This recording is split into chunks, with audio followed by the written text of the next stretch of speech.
पुण्यात्माओं, ये दास इसलिए प्रत्येक संत का खटक रहा है, जिसके भी 1000, 2000, 10,000 शिष्य हैं, वो ही मुझसे बहुत खिन्न है,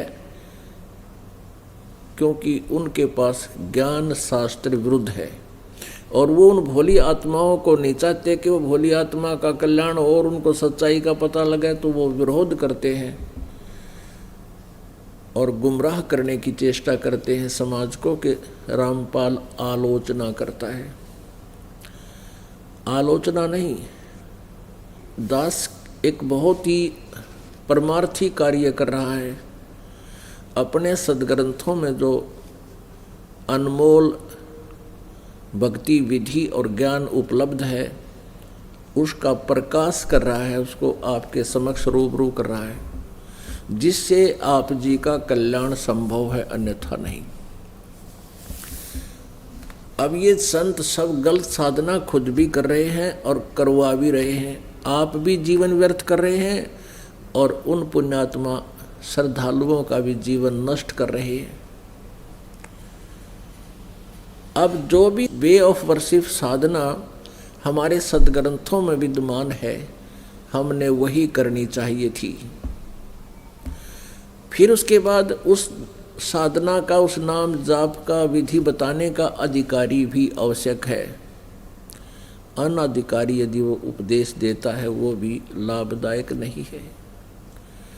एक समय में एक ही सतगुरु होता है, दूसरा नहीं हो सकता।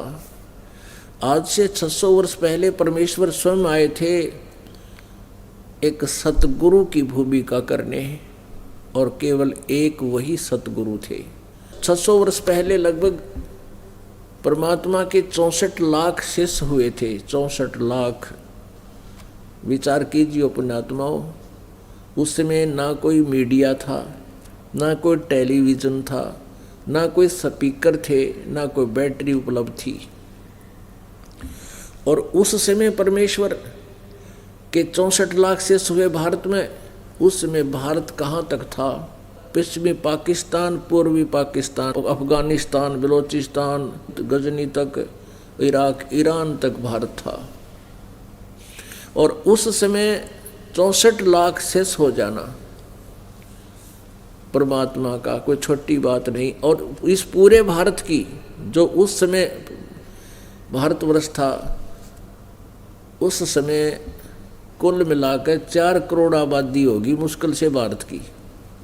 और 4 करोड़ में से और 64 लाख शेष परमेश्वर के हो जाना, और 64 के 64 लाख को स्वयं ही उपदेश देना। उन्होंने कोई उत्तराधिकारी नहीं बनाया, ना किसी अन्य को कहा कि आप उस क्षेत्र में उपदेश दे दीजिए,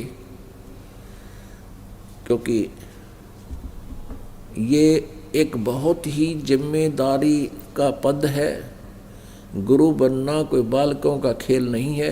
स्वयंभू कोई संत गुरु बन बैठता है, वो महादोषी अपराधी प्राणी है।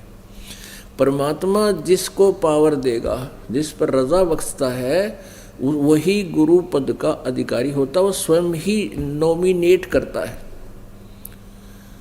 उसके अतिरिक्त यदि कोई उपदेश दे रहा है, वो अपना जीवन बर्बाद कर रहा है साधु अनुयायियों का। तो पुण्यात्माओं, एक समय में एक ही सतगुरु होता है, और अन्य जो होते हैं वो जनता को मिसगाइड किए हुए होते हैं। फिर वो विरोध करते हैं, क्योंकि उनकी रोजी रोटी का रोला है, रोजगार का मामला है। उन्होंने तो अपना उद्देश्य बना रखा है पेट भरना। उनको जनता के कल्याण से कोई लेना देना नहीं है। अगर लेना देना है तो इस सत्य को मानकर उन्हें सरेंडर कर देना चाहिए कि हम गलत कर रहे हैं और गलत करवा रहे हैं। अपने अनुयायियों को भी कहना चाहिए, अभी भूल बन गई हमसे, कोई बात नहीं, हम तो इंसान हैं। इंसान से 100 बार गलतियां हो जाती हैं, लेकिन जब पता लग जाए कि ये गलती है, फिर नहीं करनी चाहिए। अनजानपने में हो सकती है, और फिर जानबूझ साची तजें और करें झूठते ने, ताकि संगत है प्रभु सोपन में भी ना दे, कबीर भगवान कहते हैं। तो पुण्यात्मा, परमात्मा कबीर जी कहा करते थे, जंगम दुखिया जोगी दुखिया तपस्वी को दुख दूना हो। आशा तृष्णा सब में व्यापक है और कोई घट ना सुना हो। अब जंगम दुखिया, जोगी दुखिया, यानी ये साधक हैं, ये गिरिपुरी, इनके अंदर ये जंगम भी होते हैं। और योगी जो योग साधना करते हैं, हठ योग करके बैठे रहते हैं काफ़ी वर्षों तक, कहते हैं ये भी दुखी। और एक तपस्वी को दुख दूना हो, जो खड़ा होकर तप करता है कि तो दोने लाकर बैठ जाता है, इनको दुख दूना हो, ये तो शास्त्र विरुद्ध साधना कर रहे हैं। अब शास्त्र विरुद्ध साधना करने वाले को कैसे कष्ट होगा? जैसे तपस्वी पहले तो इस जीवन में दुखी, सारा जीवन तपस्या कर करके शरीर को कष्ट यानी हिंसा से वो साधना करता है, हिंसा से, और फिर अगले जन्म में वो क्या बनता है? राजा बनता है। तप से राज्य प्राप्त होता है। और राजा अपने जीवन काल में इतने घोर पाप कर देता है कि वो फिर नेक्स्ट जीवन में फिर गधे और कुत्ते की योनि में जाता है, नरक में जाता है, फिर पशु योनियों को प्राप्त होता है, पक्षियों की योनियों को प्राप्त होता है। अब जैसे शास्त्र विरुद्ध साधना कौन सी है, शास्त्र अनुकूल कौन सी है? अभी आपको बताया कि ये जो मंत्र जाप करते हैं अन्य, जैसे गायत्री मंत्र बना रखा था, इन अज्ञानियों को ये नहीं पता ये गायत्री मंत्र है क्या।